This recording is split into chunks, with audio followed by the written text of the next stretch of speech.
Hello' everyone, আমি সকলোৱে ভাবোঁ যে আমাৰ প্ৰিপেৰেশ্যনত আমি একো বস্তুৱে এৰা নাই। একদম প্ৰথমৰ পৰা শেষলৈকে আমাৰ যিখিনি প্ৰিলিমছৰ বাবে প্ৰিপেৰেশ্যন আছিলে সেই প্ৰিপেৰেশ্যনখিনি খুব ধুনীয়াকৈ কৰিছোঁ। আমি এটা পইণ্ট এৰা নাই, আমি কোনো এনেকুৱা সুবিধা আমি বা সুৰংগ আমি কোনো বস্তু এৰা নাই বুলি ভাবোঁ। কিন্তু তাৰ মাজতে এটা ডাঙৰ বস্তু আপোনালোকে কেতিয়াবা এৰি থৈ যায়, আৰু সেই বস্তুটোৱে হৈছে যে মক টেষ্ট। মনত ৰাখিব, আপোনাৰ প্ৰিপেৰেশ্যন যিমানেই ষ্ট্ৰং নহওক কিয়, পৰীক্ষাৰ আগত মানে প্ৰিলিমছৰ পৰীক্ষাত বহাৰ আগত আপোনালোকে ঘৰৰ পৰাই at least 20 to 25 mock test try কৰি যাওক।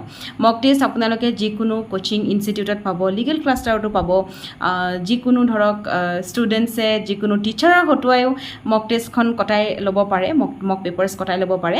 গতিকে আপোনালোকে মক টেষ্ট নিদিয়াকৈ নাযাব। Mock test is very very important before prelims, even before mains. সেইকাৰণে প্ৰিপেৰেশ্যন যদি কৰিছে, গতিকে প্ৰিপেৰেশ্যনৰ এই যিটো শেষ ষ্ট্ৰাগল হয়, এই মক টেষ্ট নিদিয়াকৈ কেতিয়াও পৰীক্ষাত বহিবলৈ নাযাব। মনত ৰাখিব, এই মোৰ মক টেষ্টৰ যিখিনি কথা মই ক'লোঁ, এইখিনিয়ে আপোনালোকক প্ৰিলিমছৰ দিনাখনহে ৰিয়েলাইজ কৰিব যে এইখিনি কথা কিমান শুদ্ধ আছিলে।